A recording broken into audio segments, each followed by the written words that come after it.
309 سال ہر لحاظ سے 3 کامل ہیں.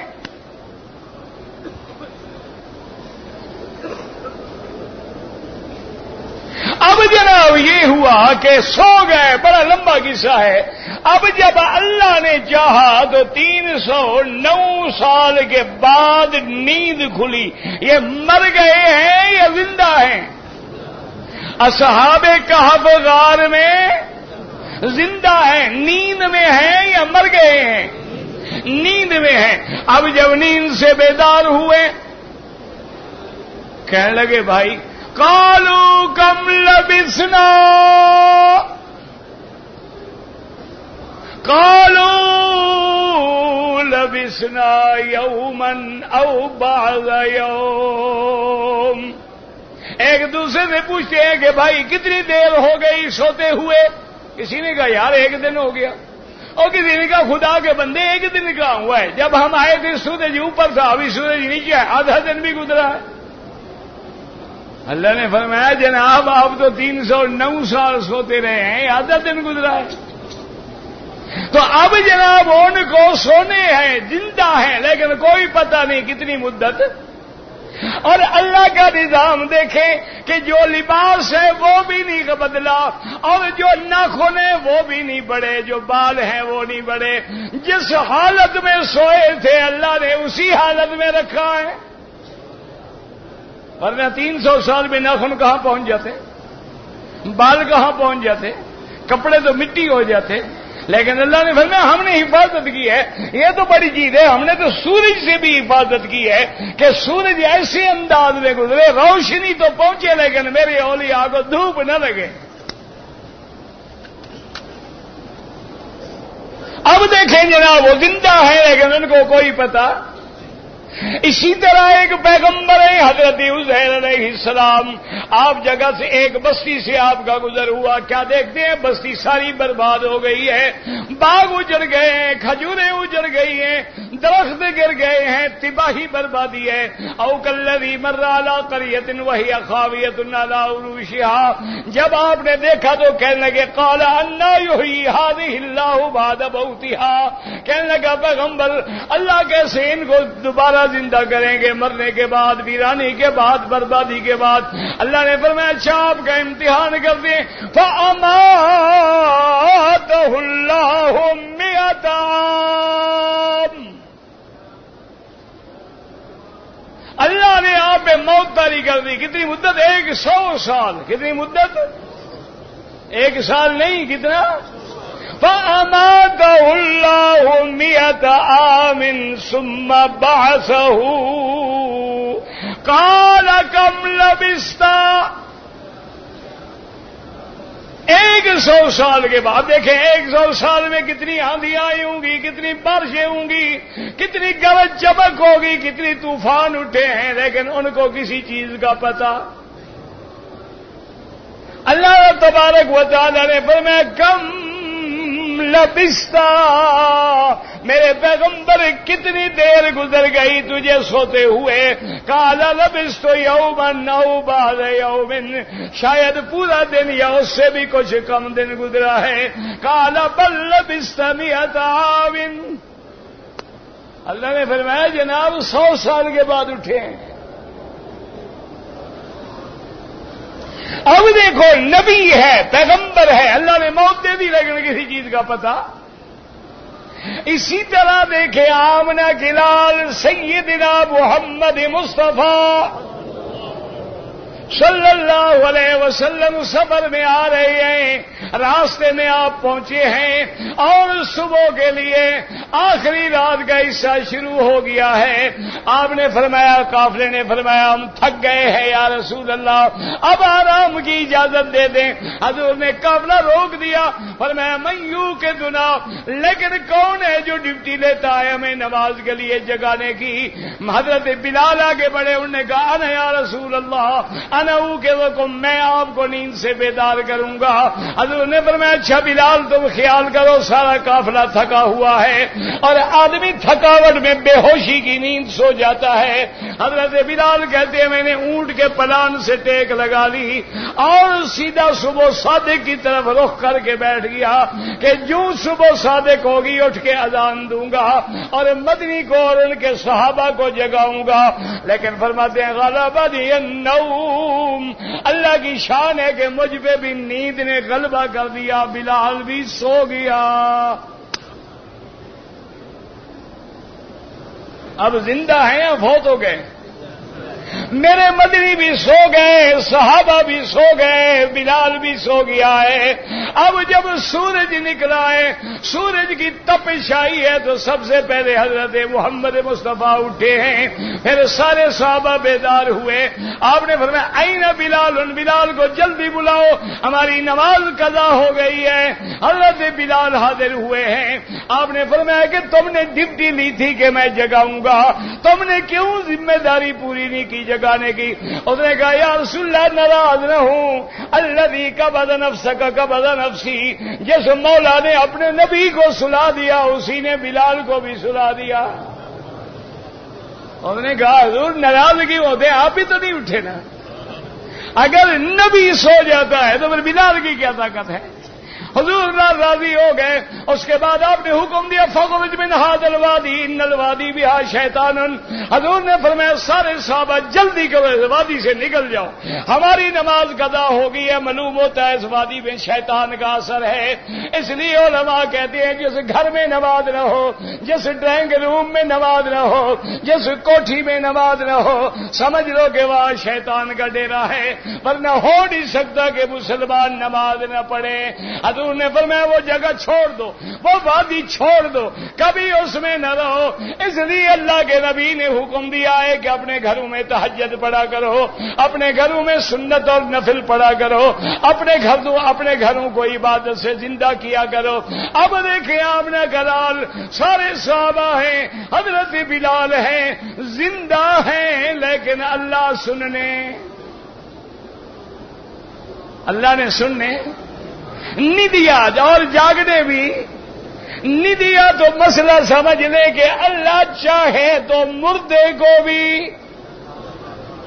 ہاں جی مسئلہ سمجھ آ رہا ہے؟ جھگڑتے رہو گے ساری زندگی؟ مہربانی کرو جھگڑنا ہے کافروں سے جھگڑو، جھگڑنا ہے محمد مدنی کے دشمنوں سے جھگڑو، جھگڑنا ہے تو گستاخوں سے جھگڑو جو نبی کے کارٹون بنا رہے ہیں، جھگڑنا ہے تو ان سے جھگڑو جو محمد مدنی کی بیویوں کی توہین کر رہے ہیں، جھگڑنا ہے تو ان سے جھگڑو جو صحابہ کو کافر کہتے ہیں، جھگڑنا ہے تو ان سے جھگڑو جو اہل بیت کو کافر کہتے ہیں، جھگڑنا ہے تو ان کو کہو جو حدیث کے منکر ہیں، جھگڑنا ہے تو ان سے کہو جو قرآن کے معنی بدل رہے ہیں، قرآن میں تحریف کر رہے ہیں. جھگڑنا ہے تو ان سے جھگڑو جنہوں نے اللہ کے قرآن کو بدل کے الفرقان کے نام پہ قرآن نیا شائع کر دیا ہے. جھگڑنا ہے تو ان سے جھگڑو جنہوں نے اسلام پہ اعتراض کیے ہیں، جنہوں نے میرے مدنی کی تعدد ازواج پہ اعتراض کیے ہیں. جھگڑنا ہے تو ان سے جھگڑو جنہوں نے مل کے یمین پہ اعتراض کیے ہیں. جھگڑنا ہے تو ان سے جھگڑو جنہوں نے عورت کی نصف دیت پہ اعتراض کیے ہیں، نصف شہادت پہ اعتراض کیے ہیں. یہ اتنے بڑے میدان ہیں، ان سب کو چھوڑ کے تم اسی پہ لڑ رہے ہو کہ سنتے ہیں کہ نہیں سنتے؟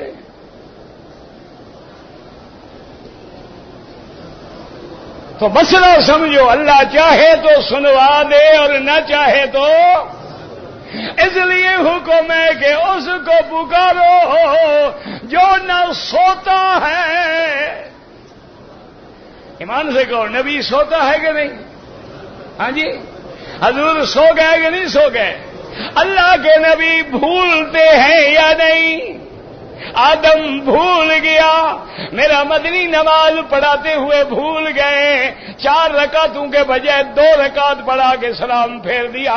ایک صحابی کھڑا ہوا، اس نے کہا قصرت الصلاۃ ہم نسیت یا رسول اللہ، کیا نماز چھوٹی ہو گئی آپ بھول گئے ہیں؟ آپ نے فرمایا ما قصرت وما نسیت، اور نماز چھوٹی ہوئی نہ میں بھول گیا. اس صحابی نے پھر کہا، آخر حضور پاک نے سارے صحابہ کو دیکھا، اور فرمایا صدق ذو الیدین، یہ دو ہاتھوں والا جو بات کہہ رہا ہے ٹھیک ہے، یہ محبت کی بات ہے، ورنہ ہر بندے کے دو ہاتھ ہوتے کہ نہیں ہوتے، کسی کے تین ہوتے ہیں بولا. یہ پیار ہے میرے مدنی کا. کسی کو کہتی ہے کہ ذو الیدین ہے، اسی طرح حضور نے فرمایا صدق ذو الیدین، یہ سچ کہہ رہا ہے. سارے صحابہ نے کہا صدق ذو الیدین، حضور یہ صحابی سچ کہہ رہا ہے. آپ نے 4 رکعتوں کے بجائے 2 رکعت پڑھائی ہے. حضور نے پھر 2 رکعتیں مکمل فرمائی.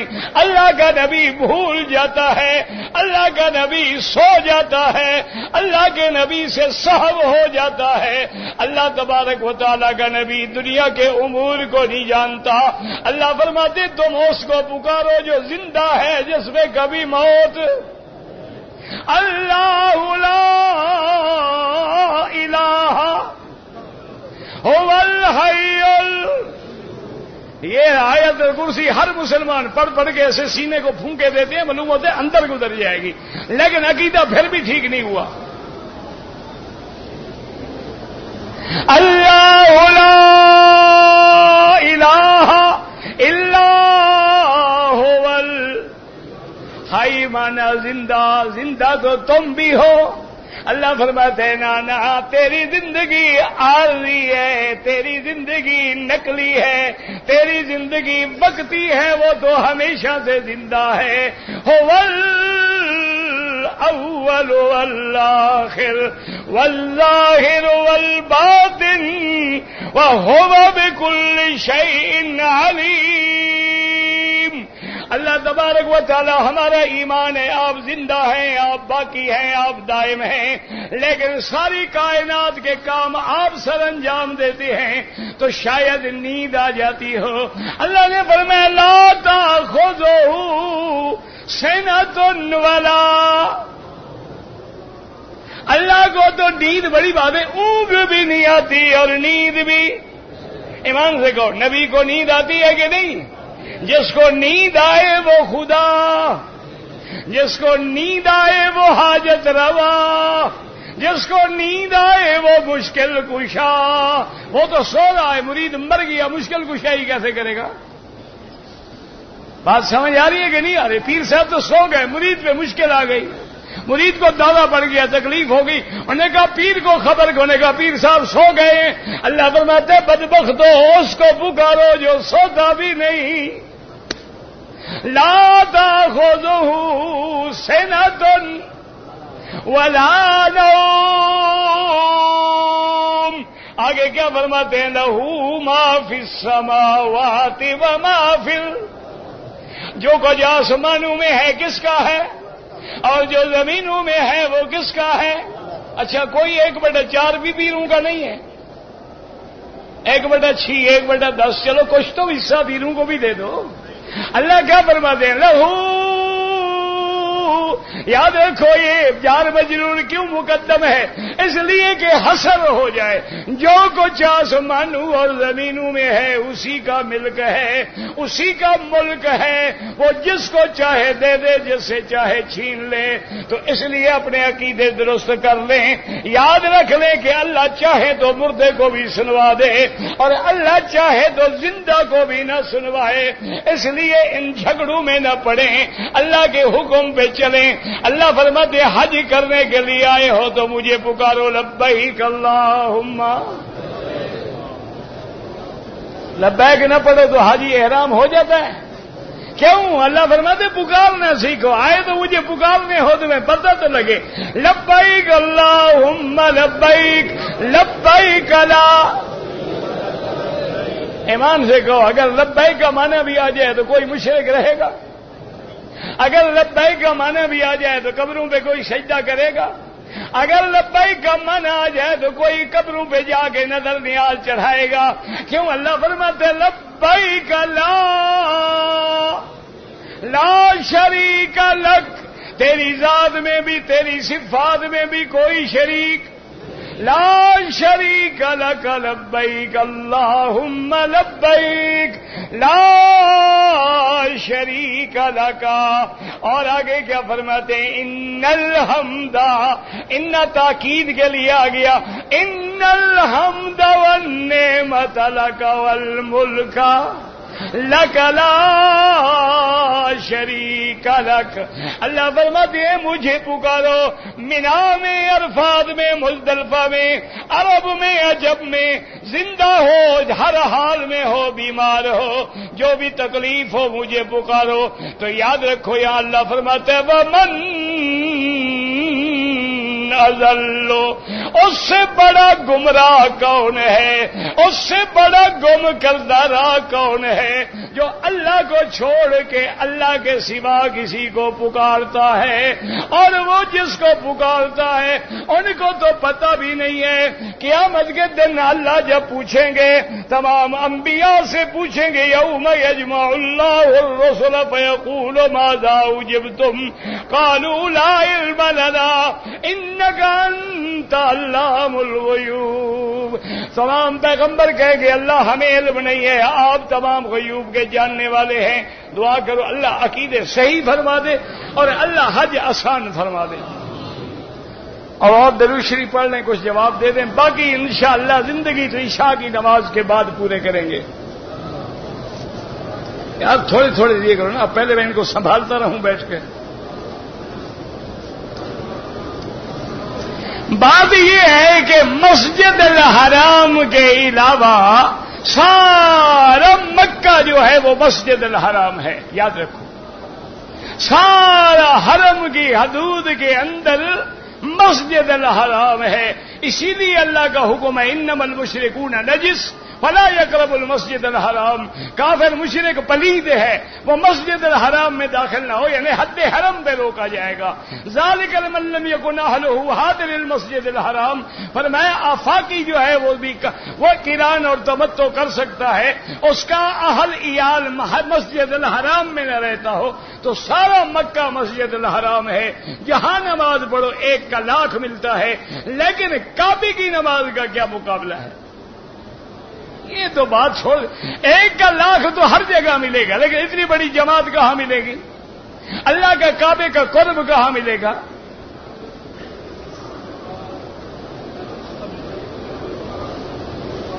اگر ایک عورت نے حج میں سارے کام کر لیے، منا، عرفات، مزدلفہ، کنکریاں، قربانی، بال کاٹ لیے، طواف زیارت کر لیا، اب جانے کے وقت جو طواف الوداع ہے حیض آ گیا تو حائضہ عورت کے لیے طواف الوداع معاف ہے.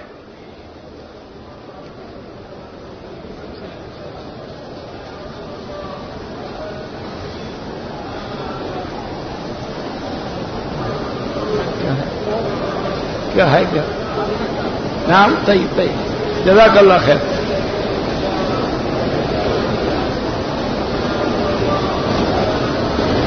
اگر ایک عورت کو بچہ پیدا ہوا ہے، 15 دن گزر گئے ہیں، وہ حج کیسے کرے گی؟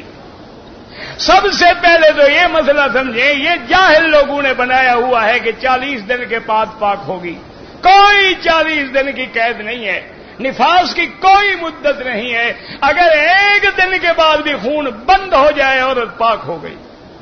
40 دن کا مسئلہ یہ ہے کہ خون آ رہا ہے نہیں رکتا ہے. اب 40 دن تک انتظار کریں گے، اس کے بعد بھی نہیں رکتا ہے تو بیماری ہے، وہ نفاس نہیں ہے. اگر خون بند ہو جائے 1 دن 2 دن 3، عورت پاک ہے، نماز پڑھے، سب کچھ کرے، اس کے لیے جائز ہے.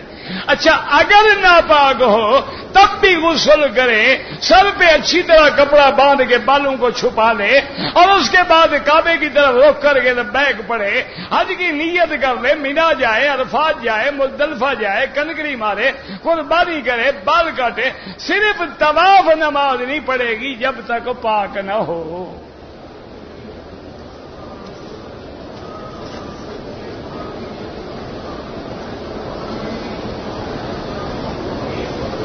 بہرحال گزارش یہ ہے، میں کسی علماء پہ اعتراض نہیں کرتا، میں علماء کا خادم ہوں اور ان کے کفش بردار ہوں، اور جو صحیح علماء ہیں ان کے جوتے اپنے سر کا تاج سمجھتا ہوں۔ لیکن یاد رکھیں، اس وقت اگر ہم نے اپنی سوچ کو نہ بدلا تو سنت تو یہ ہے کہ آپ جہاد تلوار سے کریں، آپ نیزے سے کریں، تیر سے کریں، گھوڑے پہ چڑھیں، اونٹوں پہ چڑھیں، پھر میزائلوں کا کیا جواب دیں گے؟ تو لازمی بات ہے کہ دشمن کے ہتھیار کے مقابلے پہ ہتھیار بنانا ہوگا۔ اگر اس کے بعد ایٹم بم ہے ہمیں بھی بنانا ہے، اس کے بعد میزائل ہے ہمیں بھی بنانا ہے، تو ٹی وی کا معنی ہے آپ دیکھیں میں تقریر کر رہا ہوں، آپ مجھے دیکھ رہے ہیں، یہ حرام ہے جائز ہے؟ تو اس میں دیکھنا جائز ہے، اس میں بھی جائز ہے۔ جو چیز یہاں حرام ہے وہاں بھی حرام ہے۔ اب آپ نماز پڑھ رہے ہیں، یہ ساری دنیا کو لائیو کوریج دکھا رہے ہیں، ساری دنیا دیکھ رہی ہے کہ کعبے میں نماز ہو رہی ہے، ساری دنیا لائیو کوریج دیکھے گی کہ حاجی مینا جا رہے ہیں، مزدلفہ جا رہے ہیں، عرفات جا رہے ہیں، اب آ رہے ہیں۔ یہ ساری چیزیں اس لیے کر رہے ہیں کہ حرام ہے، یعنی یہاں علماء ہیں ہی نہیں۔ اللہ کا خوف کریں۔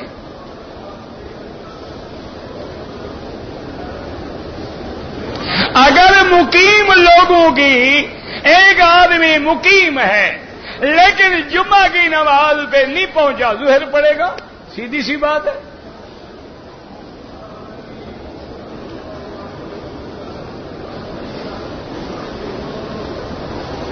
عورت بغیر محرم کے سفر نہیں کر سکتی، جب سفر نہیں کر سکتی حج کیسے کرے گی؟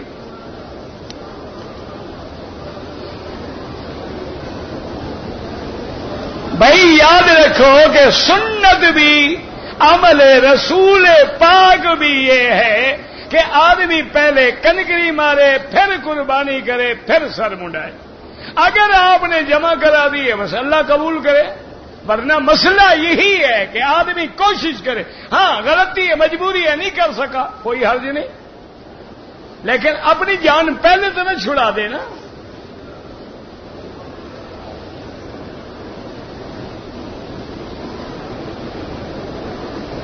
نماز کا تارک جو ہے وہ امام احمد ابن حنبل رحمت اللہ علیہ کے نزدیک کافر ہو جاتا ہے، باقی ائمہ کے نزدیک فاسق و فاجر ہے۔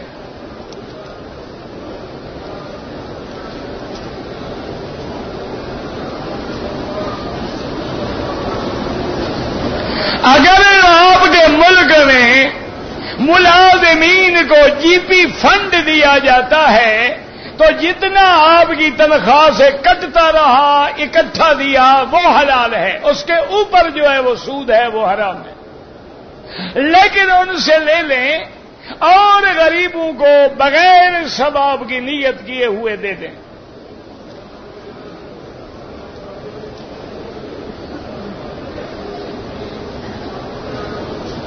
اگر کسی کے لیے عمرہ کرنا ہے، حج کرنا ہے، بس دل میں نیت ہے کہ یا اللہ میں یہ حج فلاں کے لیے کر رہا ہوں، فلاں کے لیے عمرہ کر رہا ہوں، اور ہر کام میں اسی کی نیت ہو۔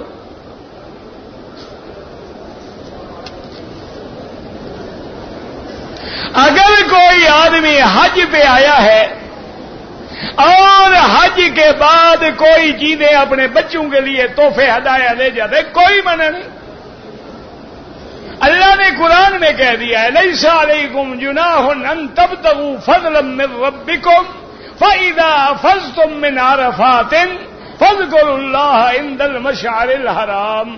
اللہ نے فرمایا کوئی گناہ نہیں، لیکن اصل مقصد تیرا حج ہو، ادا کر کے اگر پیسے بچ گئے لے لو، کوئی مسئلہ نہیں۔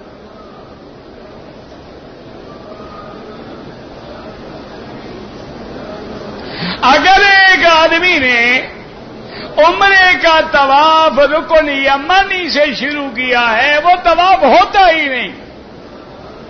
طواف اس طرح شروع کریں کہ آپ کا کندھا جو ہے حجر اسود کے بائیں مغربی کنارے کے سامنے ہو، نیت کریں، پھر آگے چلیں، استلام کریں اور پھر چل پڑیں۔ بعد میں کریں گے طواف نہیں ہوگا، پہلے کریں گے طواف نہیں ہوگا۔ جس نے یہ غلطی کی ہے فوراً طواف دوہرا دے، ورنہ تو عمرہ بھی برباد اور دم بھی پڑ گئی۔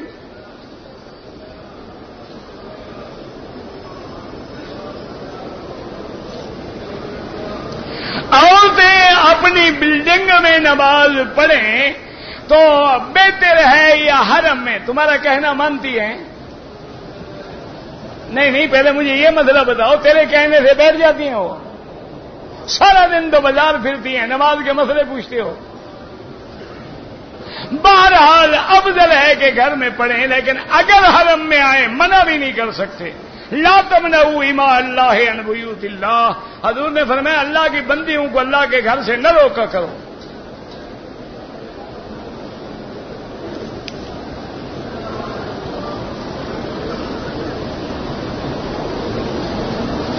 آدمی جب شروع کرتا ہے طواف حجر اسود سے، پھر جب حجر اسود پہ آئے گا تب ایک چکر پورا ہوگا، اور جب آخری چکر میں بھی آئے بسم اللہ اللہ اکبر وللہ الحمد۔ کہتے تھے کہ حرم میں جب نماز جنازہ ہوتی ہے ہمیں پتہ نہیں چلتا تو وہ کیا کریں؟ یعنی پہلے عربی میں اعلان کریں، پھر اردو میں، پھر انگریزی میں، پھر بنگالی زبان میں، پھر پشتونی میں، پھر افغانی میں، پھر سندھی میں، پھر ہندی میں، انشاءاللہ جنازہ اگلے دن پڑھیں گے۔ تو تم کیوں نہ عربی کا لفظ سیکھ لو؟ اگر نہیں آتا جو امام کی نیت اللہ اکبر وہی ہماری نیت، بات ختم ہو گئی۔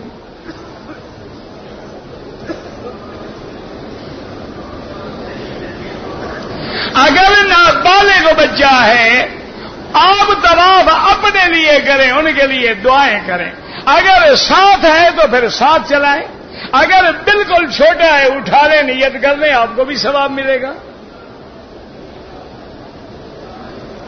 اسی طرح نابالغ بیٹا ہے یا بیٹی ہے، ان پہ چونکہ فرض نہیں ہے شریعت کا، ان کے لیے نفلی عبادات ہیں، اگر ساتھ ہیں ان کو نیت کراؤ، اگر بچہ سمجھدار ہے احرام بھی بندھواؤ، اگر لڑکی سمجھدار ہے وہ بھی اپنے بال وغیرہ ڈھانکے اچھی طرح باندھ لے۔ ہاں جب وضو کرے تو کپڑا کھول کے باقاعدہ مسح کرے۔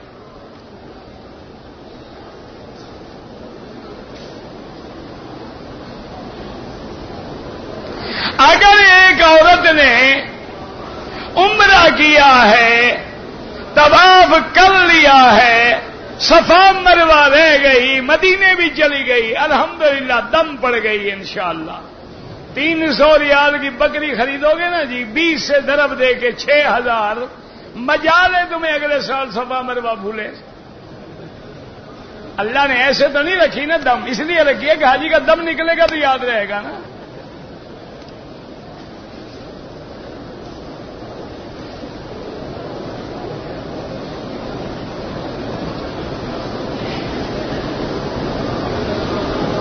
اگر کوئی آدمی بڑے شیطان کو کنکریاں مارنے کے بعد آگے اپنی بلڈنگوں میں رہے، پھر حج پہ کیوں تشریف لے آئے ہو اگر تکلیف ہوتی ہے؟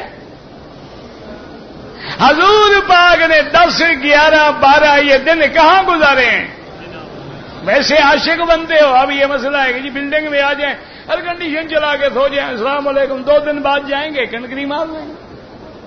پھر حضرت تکلیف ہی نہ کرو، کوئی حکیم نے تو نہیں لکھا نسخے میں 1 عدد حج، 1 عدد عمرہ، 4 طواف، السلام علیکم۔ کرنا ہے تو انسان بنو، نہیں کرنا ہے نہ کرو۔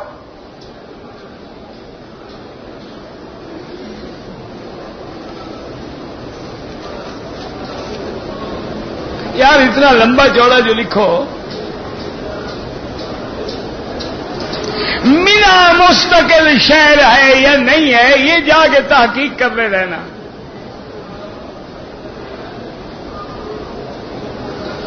مسجد عائشہ سے عمرہ کرنا بالکل درست ہے، کوئی منع نہیں۔ کون کہتا ہے منع ہے؟ مسجد عائشہ سے اللہ کے نبی پہ حکم پہ سیدہ عائشہ صدیقہ رضی اللہ تعالی عنہا نے عمرہ کیا، اور جب تک زندہ رہی کرتی رہی، ہمیشہ تو عذر نہیں تھا نا۔ حضرت عبداللہ ابن زبیر نے کیا، حضرت عبداللہ ابن عمر نے کیا ہے، یہ رانا سے خود میرے مدنی محمد مصطفیٰ نے کیا ہے۔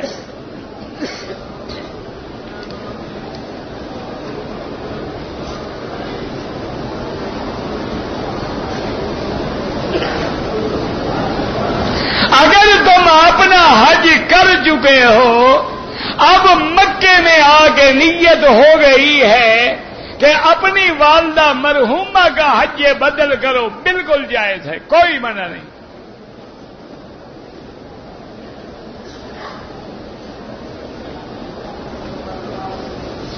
میرا بھائی کوئی بھی قربانی کا ٹائم نہیں دے سکتا، ہمیشہ یاد رکھیں۔ اس کی وجہ مثلا 1000 قربانی بھی کرنی ہو، ایک قربانی کو کم از کم 2 منٹ تو لگیں گے، تو 1000 قربانی کے لیے 2000 منٹ ہوئے، کتنے دن بن گئے؟ خود حساب کر لو۔ اور جنہوں نے لاکھوں کے حساب سے کرنی ہے وہ کتنا وقت لگے گا؟ اس لیے افضل یہی ہے کہ خود کرو، ورنہ جن کو پیسے دو ان کو کہو کہ ہم اپنے سامنے آگے ذبح کرائیں گے۔ 10 آدمی کا گروپ ہے، ایک بندہ چلا جائے، سب کے نام لکھ کر وکیل بن کے جا کے قربانی کرا دیں، وہ احرام میں بیٹھے رہے، اطلاع بھی لے کھول دیں، کھول دیں، کھول دیں، کھول دیں، کھول دیں،